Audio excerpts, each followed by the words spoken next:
नमस्कार, नियोजन competition cricket channel में आपका स्वागत है। आज हम एक नए मुद्दे के साथ आपके सामने प्रस्तुत हुए। आज का मुद्दा उत्तराखंड में इन दिनों सियासी घमासान पे आधारित है, जिसको लेकर विपक्ष ने सत्ता पक्ष के प्रबंध तंत्र को ही कटघरे में खड़ा कर दिया है। इसी बीच राजनीतिक गलियारे में सवाल उठ रहे हैं कि सरकार और संगठन का प्रबंधन तंत्र उत्तराखंड के सियासी प्रकरणों को मैनेज करने में आखिर फेल क्यों हुआ, इसके पीछे की वजह क्या है, कई सवाल उठाए जा रहे हैं। सरकार के जो रणनीतिकार है वो गंभीरता से विषय पर ध्यान देते तो शायद उत्तराखंड में इतना सियासी बवाल ना होता। उत्तराखंड के राजनीतिक बाउंडर के पीछे जहां एक और सत्ता और सत्ताधारी पार्टी के रणनीतिकारों का फेलियर होना बताया जा रहा है, वहीं राजनीतिक जो पंडित हैं उनके पीछे कई वजह बता रहे हैं। सियासी जानकारों की माने तो समय रहते सरकार के मुखिया के स्तर और संगठन के मुखिया के स्तर से डैमेज कंट्रोल कर लिया जाता तो शायद यह पूरा मामला पार्टी हाईकमान की दहलीज तक नहीं पहुंचता। ऐसे में जहां विपक्ष इसको मुद्दा बना रहा है, वहीं सरकार और संगठन की फजीयत भी चर्चाओं का विषय बनी हुई है। हाल के मामले की जो राजनीतिक जानकार है जय सिंह, उनका कहना है कि प्रेमचंद अग्रवाल के मामले में भाजपा और सरकार ने काफी देरी की है। जब यह मामला चर्चाओं में आया था तो तभी डैमेज कंट्रोल हो जाना चाहिए था। काफी देर बाद प्रेमचंद अग्रवाल का इस्तीफा लिया गया।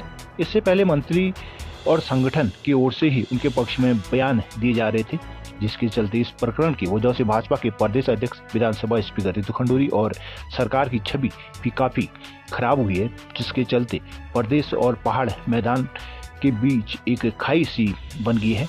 और आज हर डिस्ट्रिक्ट में इसके खिलाफ रितु खंडूरी हो, प्रेमचंद अग्रवाल हो या फिर भाजपा संगठन की भी बात की जा सकती है, उसके खिलाफ आवाज उठने लगी है और पूरे प्रदेश में पहाड़ वर्सेज मैदान सा एक द्वंद्व सा उठ खड़ा हुआ है। मामले में कांग्रेस के जो प्रदेश अध्यक्ष हैं करण महरा ने कहा है कि इस पूरे मामले पर निश्चित ही सरकार और संगठन के प्रबंध तंत्र का फेलियर है।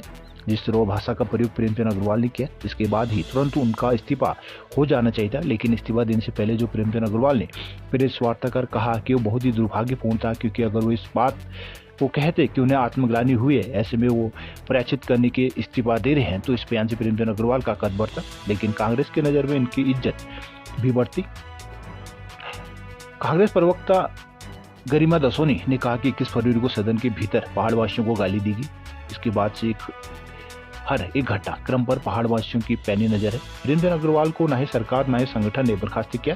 प्रेमचंद अग्रवाल ने अपनी स्वेच्छा से इस्तीफा दिया है, लिहाजा मामले में पूरा भाजपा नेतृत्व पूरी तरह से फेलियर साबित हुआ है। इस घाव की व्यापकता को आंकने में ये चुक गए हैं। उन्होंने कहा कि अगर कोई पहाड़वासियों को गाली दे रहा है तो ऐसे व्यक्ति को तत्काल बर्खास्त करना चाहिए। लेकिन जिस तरह से हिल हवाले की गई है, राजनीतिक नफा नुकसान तोड़ने की कोशिश की है, उसे बहुत बड़ा नुकसान भाजपा को हुआ है।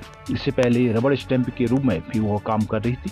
वहीं पूरे मामले में भाजपा के वरिष्ठ नेता और विधायक विनोद चमोली ने कहा कि विपक्ष हर हाल में मुद्दे को जिंदा रखकर उस पर राजनीति करना चाहता है। ऐसे में विपक्ष की मंशा स्पष्ट है कि वो भाजपा को कमजोर करने का प्रयास कर रही है। लेकिन उन्होंने कहा कि विपक्ष को प्रदेश को मजबूत नहीं करना चाहिए, बल्कि वो इससे अपनी राजनीति तलाश रहे हैं। इस मामले पर दर्जाधारी मंत्री देवेंद्र फसील ने भी कहा कि कांग्रेस की ये एक सोची समझी नीति है, जिसके तहत अगर प्रधानमंत्री नरेंद्र मोदी कोई कदम उठाते तो विपक्ष इसका विरोध शुरू कर देते हैं। इसी तरह उत्तराखंड में भी मुख्यमंत्री पुष्कर धामी जो निर्णय लेते हैं या कदम उठाते हैं वो प्रदेश के हित में होता है, लेकिन कांग्रेस सिर्फ नकारात्मक भूमिका निभाते हुए इसका विरोध करते हैं। कांग्रेस के पास कोई दृष्टि नहीं है, यह वजह है कि वो सिर्फ एक लाइन पर चल रहे हैं। खैर, बात जो भी हो, नीतिज्ञों का जो भी कहना हो, लेकिन उत्तराखंड पहाड़ और मैदान जैसे इश्यू आना ये एक अच्छे भविष्य के संकेत तो नहीं हो सकते।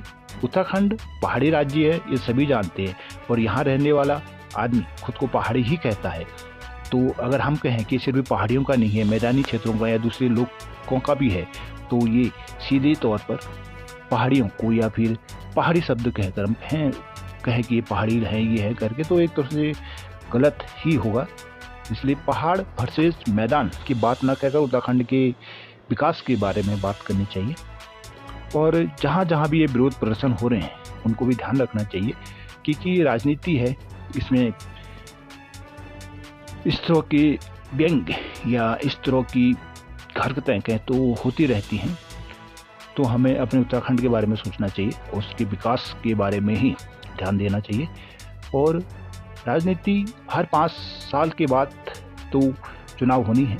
उस पर अगर हम किसी राजनीतिक को या किसी पार्टी को पसंद नहीं करते तो हमें एक वोट देने का अधिकार तो है, हम उनको बदल सकते हैं। बदलने का अधिकार हमें संविधान ने दिया है, तो हमें उसका प्रयोग करना चाहिए और अपने विकास, पहाड़ वर्सेज मैदान की बात ना करके विकास की बात करनी चाहिए कि उत्तराखंड का संपूर्ण विकास हो, जिसमें ना पहाड़ और मैदान जैसी खाई नहीं बने। विकास उत्तराखंड का होना चाहिए।